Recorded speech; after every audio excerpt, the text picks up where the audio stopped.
Halo semuanya, balik lagi bersama saya Muhammad Bintang Abirama. Di sini saya akan menjelaskan tentang IP address dan subnetting. Simak video berikut. IP address memiliki dua macam, yaitu IPv4 dan IPv6. IPv4 memiliki 32 bit dan IPv6 memiliki 64 bit. Di sini kita akan membahas yaitu IPv4 terlebih dahulu dan IPv6 untuk lain kali waktu. IPv4 ini memiliki angka yaitu x, x, dan x. Titik x ini memiliki angka yaitu dari 0 sampai 255. Angka ini tidak bisa kurang dari 0 dan tidak bisa lebih dari angka 255. Contoh dari pembuatan IPv4 yaitu 192.168.1.1. Sebenarnya kan bisa bebas, tidak 192.168, tapi agar memudahkan itu 192.168.1. Dan untuk penulisan IP yang benar yaitu menggunakan slash. Contoh di sini slash 24. Slash 24 ini yaitu adalah prefix. Prefix itu yaitu total IP address yang bisa dipakai oleh user atau pengguna. Dan di prefix ini ada namanya subnetting. Di subnetting ini terdapat total IP, subnet mask, IP network, IP broadcast, dan IP range. Total IP di sini bisa menggunakan dua cara untuk mencarinya, yaitu dengan cara pertama biner, dan lalu cara kedua itu menggunakan cara prefix. Di sini kita tidak akan menggunakan cara biner terlebih dahulu, kita akan menggunakan cara prefix. Cara prefix yaitu 32 dikurang prefix dikurang 32 dikurang 24 sama dengan 8 dan 2 pangkat 8. 32 itu yaitu dari IPv4 32 bit. Jadinya 32 dikurang prefix yaitu prefixnya 24 yang tadi slash 24 sama dengan 8. Dan 2 pangkat ini sudah pattern di sananya. Jadi 2 pangkat 8 ini yaitu 8 dari hasil yang tadi sama dengan 256. Dan 256 ini yaitu dari 0 sampai 255.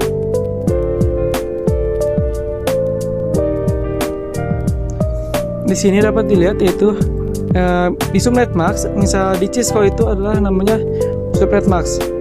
Jika di Winbox yaitu prefix, dan di Windows juga itu adalah subnet max.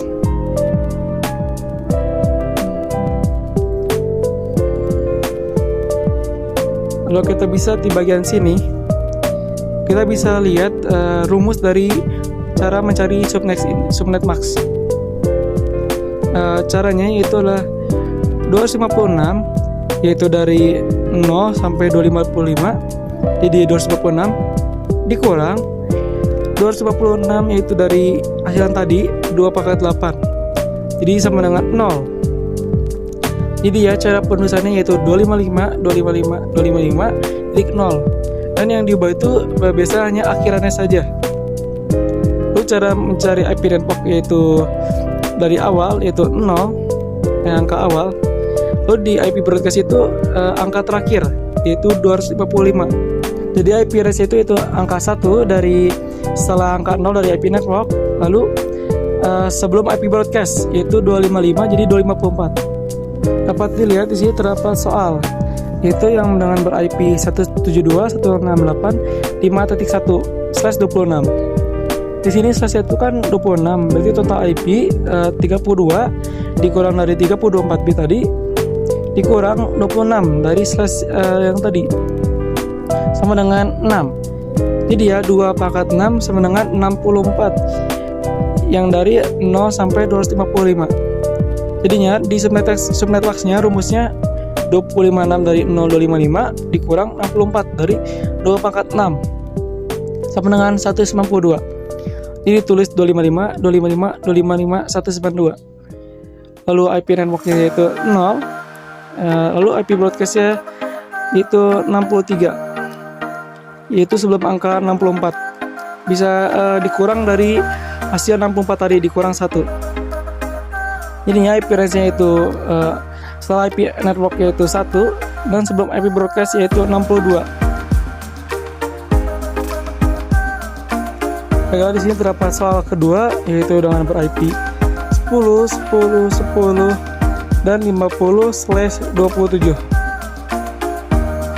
Di sini dapat dilihat yaitu total IP-nya.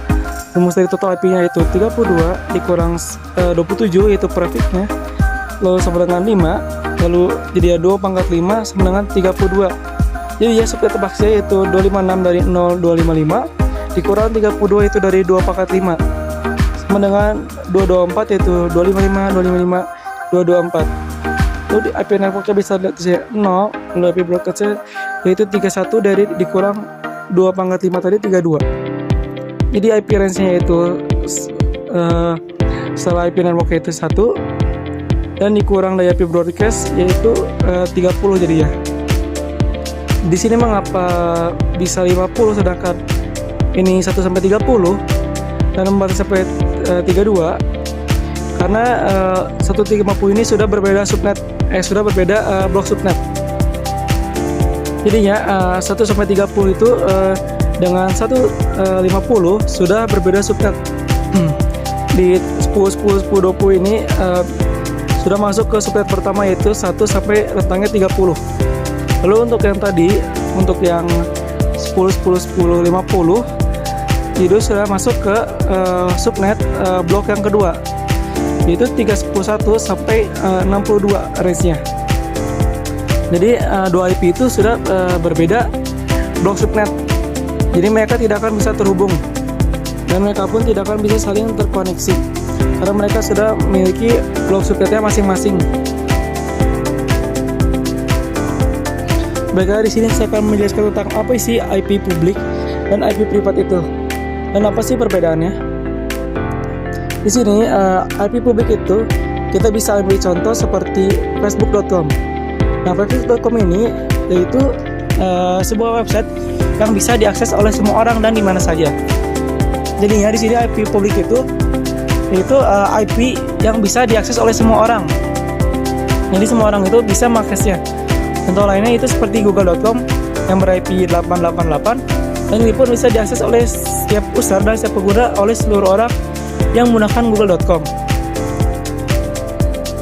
Lalu untuk IP privat di sini saya akan mengambil contoh yaitu IP-nya 192.168.17.10.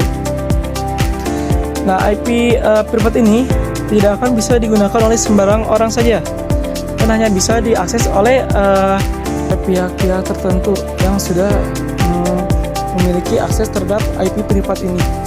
Jadinya perbedaan dari IP publik dan IP privat itu yaitu IP publik bisa diakses oleh semua orang dan di mana saja, sedangkan IP privat hanya bisa diakses oleh sedikit orang saja dan orang-orang tertentu saja. Baiklah, di sini saya akan menjelaskan tentang konsep switch dan router. Switch yaitu adalah untuk menghubungkan device-device dalam satu blok subnet yang sama. Contohnya kita bisa lihat di sini. Di sini terdapat PC1, lalu dihubungkan ke switch, lalu dihubungkan dari switch ke PC2, dan dari switch lagi kita hubungkan ke PC3. Untuk menghubungkannya yaitu kita menggunakan kabel yang bernama UTP. Si PC1 ini kita memberikan IP yaitu 192.168.1.1. Lalu di PC2 kita memberikan IP 192.168.1.2. Dan lalu di PC ketiga kita memberikan IP yaitu 192.168.1.3. Dan lalu di atas ini memberikan IP yaitu 192.168.1.0/27. 127 ini yaitu memiliki batas user atau IP yang bisa dipakai yaitu 32 IP saja.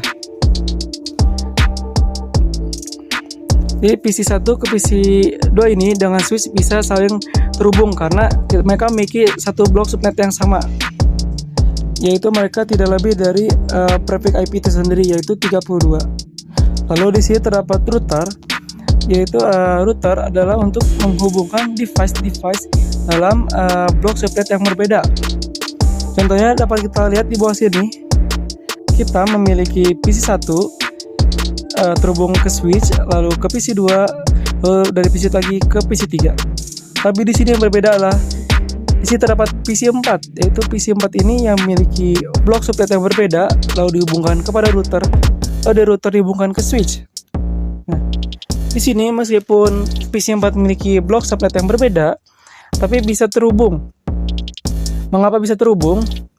Karena sudah kita ubah atau kita konfigurasi di bagian router, sehingga PC4 dapat melakukan interaksi ke PC2 maupun PC1 maupun PC3 meskipun memiliki blok subnet yang berbeda. Di sini kita akan menggunakan Cisco untuk melakukan praktik switch yang pertama. Baik, yang kita perlukan itu ke bagian end device, lalu kita ke bagian perangkat, lalu kita pilih PC. Di sini kita akan menggunakan dua PC 0 dan PC1.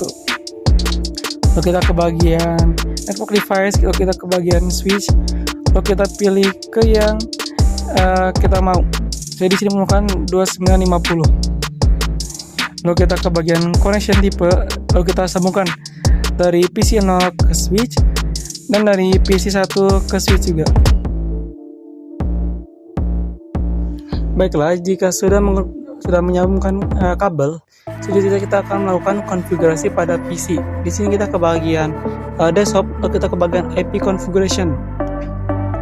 Di sini kita akan memasukkan IP untuk PC0, yaitu dengan ber-IP 10.10.11. Lalu subnet maxnya itu kita menggunakan prefix 27, yaitu 255, 224. Lalu kita pun akan konfigurasi untuk IP pada PC1. Kita ke bagian desktop, lalu kita ke bagian IP configuration. Di sini kita akan masukkan IP-nya itu 10.10.10.12 dan subnet maxnya itu 254.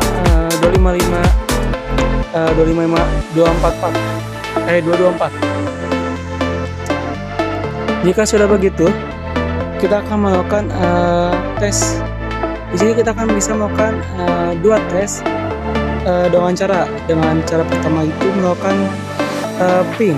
Di sini kita tulis ping, lalu kita tulis alamat IP pada PC1, yaitu 10.10.10.12, dan jika berhasil akan muncul seperti ini, akan muncul TTL. Dan lalu cara kedua yaitu menggunakan mengirimkan paket dari PC0 menuju PC1. Di sini dapat dilihat di kanan bawah ada bacaan successful, yang artinya telah berhasil. Selanjutnya kita akan mencoba bagaimana jika paket yang dikirimkan yaitu gagal atau tidak terkirim sama sekali. Kita pertama ubah dulu IP-nya di sini menjadi 10.10.10.100. Dan kita coba di sini ping. Kita sini coba ping, yaitu IP yang sebelumnya, yang sebelum diubah. Dan gagal akan terjadi seperti ini, akan muncul RTO 3 kali atau request timeout. Di sini pun jika kita mengirimkan paket ke PC 0 dari PC ke 1 akan terjadi violate juga. Mengapa bisa begitu?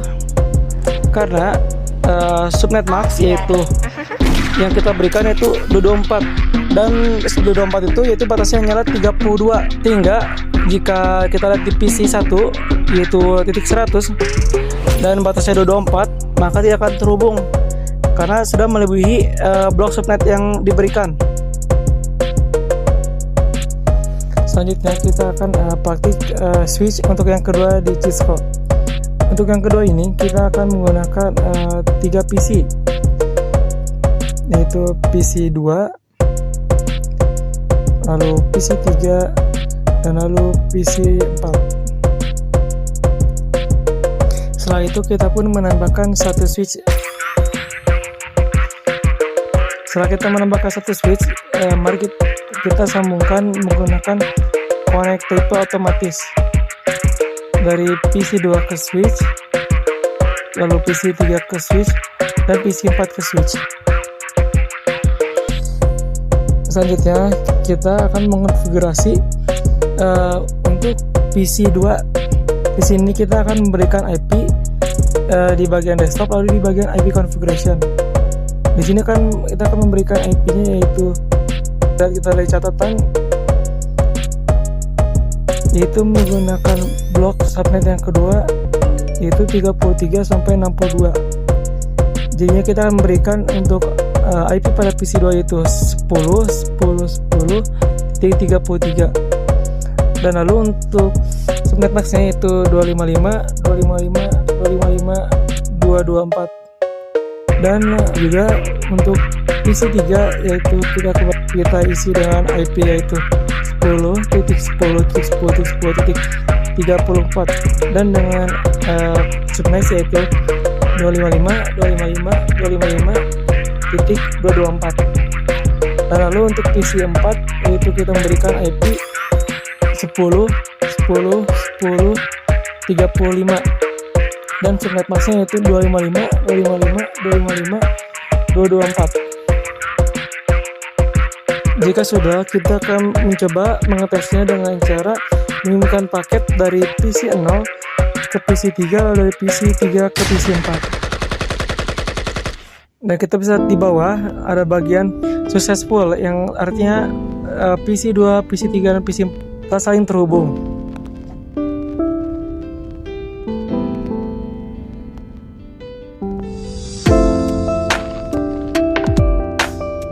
Selanjutnya kita akan menambahkan sebuah router untuk menghubungkan dari blok A dan gedung blok B agar mereka bisa saling terhubung dan saling bisa berkomunikasi. Di sini kita bebas sebenarnya menggunakan router mana, tapi saya akan menggunakan router 1841. Setelah itu kita akan hubungkan yaitu dari router ke switch 1 ke switch 0 dan dari switch 1 menuju ke router. Jika sudah begini, selanjutnya kita akan melakukan konfigurasi, tapi sebelum itu agar kita mengetahui bahwa ini terhubung ke fast internet ke berapa atau FA0 berapa, kita bisa ke bagian optional preference ke bagian show analyze port dan bisa dapat dilihat akan ada muncul seperti nomor begini. Ini akan menunjukkan dan lebih memudahkan kita agar mengetahui bahwa kabel ini terhubung ke bagian atau ke port berapa. Baiklah, selanjutnya kita akan konfigurasi router. Yang perlu kita lakukan yaitu pertama-tama itu masuk dan kita ke bagian CLI, ke bagian config. Ini bagian config ini kita akan ke bagian fast ethernet 00. Fast Ethernet 00 ini menunjukkan kepada bagian yang gedung A atau bagian yang praktis switch pertama kita. Dapat lihat juga di sini ada bagian port status. Port status ini jika kita belum menyalakan akan menjadi tetap merah atau akan belum nyala, tidak akan terhubung. Jadi saat kita nyalakan akan terlihat akan berubah menjadi warna hijau atau artinya sudah menyala. Dan di bagian IP address ini kita akan masukkan gateway. Dan gateway-nya itu kita dapat lihat di catatan bahwa gateway-nya itu di sini adalah 1. Itu yang bagian pertama dari IP range. Jadi yang 10.10.10.1 ini adalah untuk yang bagian gedung A atau yang switch praktik pertama. Dan untuk subnet max-nya itu seperti tadi, subnet max prefix 27. Dan dapat dilihat akan saling terhubung. Dan lalu untuk yang bagian Ethernet 1 ini terhubung kepada bagian switch praktikum kita yang kedua. Karena IP gateway-nya itu 33 dan saya sebelumnya isi 33, maka di sini saya ubah yang di PC2 menjadi 36 agar tidak saling tumbuhkan. Baiklah, selanjutnya kita akan isi di fast Ethernet 1 ini yaitu IP address 0.0.10.10.10.10.33 dan subnet maxnya yang prefix 27. Jika sudah menyala semua, selanjutnya kita akan memasukkan untuk fast Ethernet 0.0 gateway-nya dan fast Ethernet 0.1 gateway-nya kepada masing-masing block switch yang telah ditentukan sebelumnya. Untuk yang di PC 0 sampai PC 1 yaitu gateway-nya adalah 10.10.10.1. Untuk yang dari PC 2 sampai PC 4 yaitu gateway-nya 10.10.10.33. Baiklah, jika sudah, selanjutnya kita akan melakukan uji coba atau uji pengetesan. kita akan mencoba mengirimkan paket dari pertama kita akan mencoba dulu dari antar box subnet dari PC 0 ke PC 1 successful, dan dari PC 2 ke PC 3 successful juga, lalu dari PC 3 ke PC 4 dan berhasil juga. Lalu selanjutnya kita akan mencoba mengirimkan antar blok subnet yang berbeda. Kita akan mencoba mengirimkan yaitu dari PC 0 menuju ke PC 2. Untuk flight itu emang pertama-tama self flight ya guys. Dan lalu untuk kita coba yang kedua kalinya dan berhasil successful. Lalu kita coba dari PC 1 menuju ke PC 4 pilot, emang self pilot, dan lalu ke PC 0 PC 4 lagi, PC 1 PC 4 lagi, dan berhasil, sudah successful. Baiklah, sekian dari saya. Jadi pada intinya itu router itu berguna untuk menghubungkan dari dua blok subnet yang berbeda, dan switch itu untuk menghubungkan satu blok subnet yang sama. Sekian dari saya, terima kasih telah menonton. Mohon maaf bila ada kata-kata yang salah dan tidak berkenan di hati Anda. Wassalamualaikum warahmatullahi wabarakatuh.